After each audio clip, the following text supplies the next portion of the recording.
Supreme court का फैसला और तहरीक इंसाफ के पार्लियामेंट में मुस्तकबिल के हवाले से सवालात अपनी जगह मौजूद हैं। इस वक्त बात करेंगे तहरीक इंसाफ के रहनुमा और वकील इंतज़ार हुसैन पंजोता से। इंतज़ार साहब, शुक्रिया आपके वक्त का।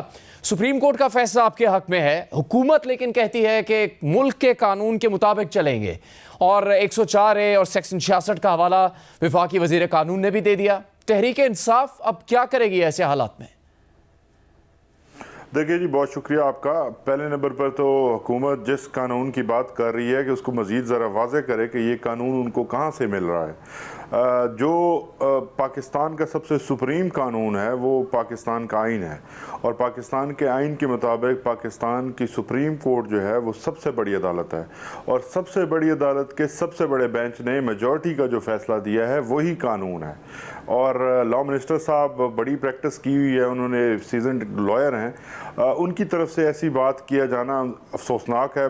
बीइंग लॉयर मैं इसको यही कहूँगा। अदरवाइज़ जो मुहर्रिकात हैं वो आपको मालूम है, जो बदनीति है वो आपको मालूम है। बेसिकली तो ना तो ये जमहूरी रवैया है और ना ही किसी तरह से भी ये लीगल रवैया है। कानून के मुताबिक अगर ये चलते तो फिर पहले तो जो कुछ हुआ है 8 फरवरी को इनके साथ, इनकी 17 सीटें थी, उन सीटों के बावजूद जो जिस तरह से धांधली हुई वो एक अलग चैप्टर है। उसके ऊपर कल से जो एक बेंच बैठ रहा है, एक पूरी तैयारी की गई थी पहले ही और उस तैयारी के बाद स्टेप बाय स्टेप जो है वो आवाम के मैंडेट के ऊपर डाका डाला गया। लेकिन अब अगर इस जजमेंट की बात की जाए तो इस वक्त ये जजमेंट ही सबसे बड़ी जजमेंट है, यही कानून है। और सुप्रीम कोर्ट के जो अख्तियारात हैं वो बहुत वसी हैं। सुप्रीम कोर्ट ऑफ पाकिस्तान तो इवन आइनी तरमीम जो अगर पार्लियामेंट ऐसी पास करे जो कि जो आइन की बुनियादी रूह के ख़िलाफ़ हों तो उनको भी जो है स्ट्राइक डाउन कर सकती है। तो यहाँ पे तो उन्होंने इंटरप्रिटेशन की है और हमारे पास जो ऑप्शंस मौजूद हैं वो सारी ऑप्शंस हम इस्तेमाल करेंगे। मैं समझता हूँ कि अभी इस फोरम के ऊपर मैं यहाँ नहीं बताऊँगा। हमारी लीगल कमेटी की मीटिंग जो है वो जल्द इस पॉइंट के ऊपर मुतवक्के है, तो उसके बाद जो फैसला जात होंगे फिर आपके सामने रखे जाएंगे। इंतज़ार साहब, एक हद तक तो बैरिस्टर अली ज़फ़र ने इसका एतराफ़ किया था कि सुन्नी इत्तेहाद काउंसिल के साथ जाने का फैसला किस कदर महंगा पड़ा तहरीक इंसाफ को। मजमूई तौर पर तहरीक इंसाफ क्या इस गलती को तस्लीम करती है कि अगर वो सुन्नी इत्तेहाद काउंसिल में अपने अरकान को शामिल करने का फैसला ना करते या ये गलती ना करते तो फिर ये सारी पेचीदगी पैदा ही ना होती? चूँकि आज की भी जो जजमेंट आई है उसमें भी एक ख़ास मौके तक तो ख़ुद सुप्रीम कोर्ट की तरफ से लिखा गया है कि तमाम जजेस का इस पर इत्तेफाक है कि किन नशिस्तों के तहत सुप्रीम कोर्ट के इस फैसले की रोशनी में भी तहरीक इंसाफ को मखसूस नशिस्तें देनी चाहिए। देखिए जुनैद, अब बहुत सा पानी पुलों के नीचे से बह चुका है, गुजर चुका है। आपको पूरे हालात को देखना है। सुप्रीम कोर्ट ऑफ पाकिस्तान ने उन पूरे हालात को देखा जिन हालात के अंदर इलेक्शन हुए, जिन हालात के अंदर PTI का जो सिंबल है वो छीना गया। फिर उसके बाद जो जिस किस्म के हर्डल्स क्रिएट किए गए, पहले हमारे जो मेम्बरान थे, जो नॉमिनेटेड हमारे कैंडिडेट्स थे, उनको जो है जिस तरह से तंग किया गया, फॉर्म्स नहीं लेने दिए गए, फिर फॉर्म सबमिशन के टाइम पे उनको तंग किया गया, फिर इसी तरह से सिंबल्स के लिए जब गए तो वहाँ पर जो जिस तरह का तमाशा बनाया गया, तो ये सारी चीज़ें आपको देखनी होंगी। आप सिर्फ एक एस्पेक्ट को देखकर फैसला नहीं कर सकते। तो मैं ये समझता हूँ कि पाकिस्तान तहरीक इंसाफ ने किसी किस्म की कभी भी कोई गलती नहीं की।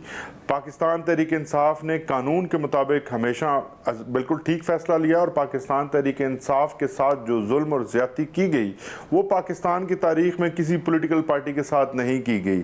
आप देखें कि हमारे जो सिंबल्स हैं वो तो जो एक लंबी लिस्ट उनकी थी ही थी, हमें कैंपेन तक का हक नहीं दिया गया। यानी वो जमात जो इलेक्शन स्वीप कर रही है उसके नुमाइंदों को कैंपेन तक नहीं करने दी गई। तो ये सारी चीज़ें इग्नोर करके तो सिर्फ एक चीज़ के ऊपर ये हालात का जिक्र आप फरमा रहे हैं, तो फिर जब सुप्रीम कोर्ट में गए तहरीक इंसाफ के वकला तो वहाँ ये अपील या ये मुद्दा क्यों नहीं रखा गया कि तहरीक इंसाफ को दी जाए उसकी नशिस्तें और उसको मिलने वाली नशिस्तों की रोशनी में फैसला किया जाए कि मखसूस नशिस्तें उसकी बनती हैं? ये एतराज़ तो शुरू में ही सामने आना शुरू हो गया कि तहरीक इंसाफ की तरफ से ये मुतालबा ही नहीं किया गया। तो आप मौजूद थे, दीगर वकला मौजूद थे, किसी के जहन में ये ख्याल नहीं आया उस वक्त? जुनैद, देखिए बात सिंपल सी है कि ये जो कोई ये प्रोपेगेंडा कर रहा है कि ये सीट्स किसकी हैं, किसी आपको नहीं मालूम, पूरी दुनिया को पता है कि ये सीट्स किसकी हैं। ये सीट्स जिसकी हैं उसी को मिली हैं। आप अगर आप ये कहें कि कान को इस एंगल से पकड़ना था या उस एंगल से पकड़ना, ये सारी फर्जी और बस प्रोपेगेंडा करने की चीज़ें हैं। जो हकीकत है वो ये है कि वोट जो है इमरान खान के नाम पर तहरीक इंसाफ को मिला। अब तहरीक इंसाफ को लीगली बाउंड किया गया कि वो ऐसे फैसले करे कि वो सुन्नी इत्तेहाद कौंसिल में जाए। और सुन्नी इत्तेहाद कौंसिल में भी जब गए हैं तो जो बुनियादी उनके जो पहली चीज़ थी वो तो पीटीआई का हिस्सा थे, क्योंकि फॉर्म्स के ऊपर उन्होंने डिक्लेयर किया हुआ था। तो यही चीज़ अगर सुप्रीम कोर्ट ऑफ पाकिस्तान ने इंटरप्रिटेशन के दौरान ये बताई है तो वो फॉर्म्स नए तो नहीं आए।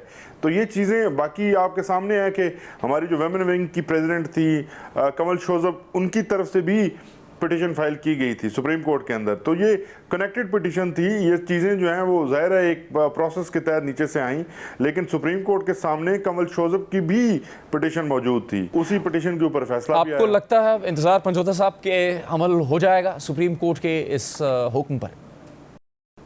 देखिए, इस पर अमल होना होगा, किसी के पास कोई और ऑप्शन नहीं है। यहाँ पर प्लानिंग जो की जा रही है इस वक्त एक जो एक्सटेंशन के हवाले से तरमीम लाकर, जिसको आज खान साहब ने ये कहा है कि ये तरमीम जो हैं वो बेसिकली अंपायर्स को एक्सटेंशन देने की है। वो अंपायर्स जो कि इनके ओपनिंग प्लेयर्स भी हैं और फिर वो अंपायर जो थर्ड अंपायर है वो सारी इस गेम को, जो कि कैप्टन भी है गेम का, ये सारी चीज़ें आपके सामने हैं। तो ये अगर किसी को ये भूल हो, कोई पीटीआई जो है इसके ऊपर खामोशी से बैठेगी, पीटीआई इसके ऊपर स्ट्रीट एजिटेशन की तरफ जाएगी और हर किस्म का प्रोटेस्ट पीटीआई ही इस वक्त वो वाहिद जमात है जो कर सकती है। तो इसको बिल्कुल हजम नहीं होने दिया जाएगा। इंतजार पंजोता, बहुत शुक्रिया।